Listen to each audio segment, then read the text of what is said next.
Maka kewajiban kita ya akhal Islam, hormatilah mereka, muliakanlah mereka, dan ambillah ilmu dari mereka. Karena sesungguhnya ketika seseorang tidak mengetahui hak ulama, pastilah yang diulamakan adalah para juhala, orang-orang yang tidak mempunyai keilmuan, atau orang-orang yang dangkal keilmuan namun pandai berbicara, sehingga akhirnya diulamakanlah orang-orang yang bukan ulama. Di saat itulah akan terjadi kebinasaan pada umat Islam. Rasulullah sallallahu alaihi wasallam bersabda, "Inna Allah la yaqbidul ilma intiza'an yantazi'uhu min sududir rijal, walakin yaqbiduhu biqabdil ulama." Hatta idza lam yubqi 'aliman ittakhadha an-nasu ru'usan juhalan fasu'ilu fa'aftau bighairi ilmin fadallu wa adallu. Sesungguhnya Allah tidak akan mencabut ilmu itu dengan sekali cabut, akan tetapi Allah cabut ilmu dengan diwafatkannya para ulama. Sehingga ketika Allah tidak menyisakan lagi ulama, orang-orang akan mengambil pemimpin-pemimpin agama yang bodoh.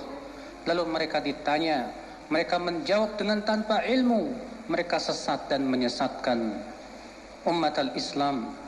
Rasul kita yang mulia alaihi salatu wassalam menjelaskan dalam hadis ini, ketika seseorang itu bertanya bukan kepada ahlinya, maka tentunya yang terjadi adalah pembodohan ya akhal Islam. Berfatwa dengan tanpa ilmu, berfatwa hanya sebatas dengan ra'yu dan pendapat saja. Oleh karena itulah Rasulullah sallallahu alaihi wasallam mengingatkan umatnya agar senantiasa mengambil ilmu dari mereka. Rasulullah mengabarkan bahwa di antara tanda hari kiamat, inna min asyratis sa'ah an yultamasal ilmu indal asaghir. Di antara tanda hari kiamat, kata Rasulullah, ilmu diambil dari al-asaghir. Siapa al-asaghir? Ibnu Mubarak, perawi hadis tersebut, berkata, hum ahlul bid'ah. Mereka adalah ahli bid'ah yang menyimpang pemikiran dan akidah mereka. Sebagian ulama mengatakan al-asaghir hum sigharun fil ilm, yaitu orang-orang yang dangkal keilmuannya walaupun usianya tua. Umat al-Islam, maka inilah ya akhwan Islam, kenalilah siapa ulama. Mereka orang-orang yang betul-betul berilmu tentang Al-Quran, tentang hadis-hadis Nabi sallallahu alaihi wasallam, dan tata cara berdalil dengannya. Mereka sangat dalam pengetahuannya tentang bahasa Arab. Demikian pula ilmu-ilmu alat tentangnya. Adapun orang yang hanya sebatas taklid kepada satu madhab, itu bukanlah ulama.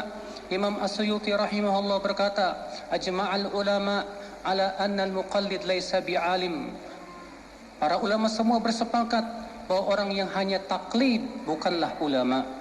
Hanya sebatas ikut-ikutan bukanlah ulama. Ulama itu orang yang faham bagaimana berdalil, bagaimana memahami dalil. Itulah ya akhal Islam yang disebut oleh yang disebut dengan ulama. Umat al-Islam, menghormati ulama bukan berarti kita mengkultuskan para ulama, seakan-akan ulama itu tak pernah salah. Tidak. Akan tetapi menghormati ulama dengan cara kita berusaha mengikuti jalan mereka bagaimana memahami Al-Quran dan hadis Nabi sallallahu alaihi wasallam.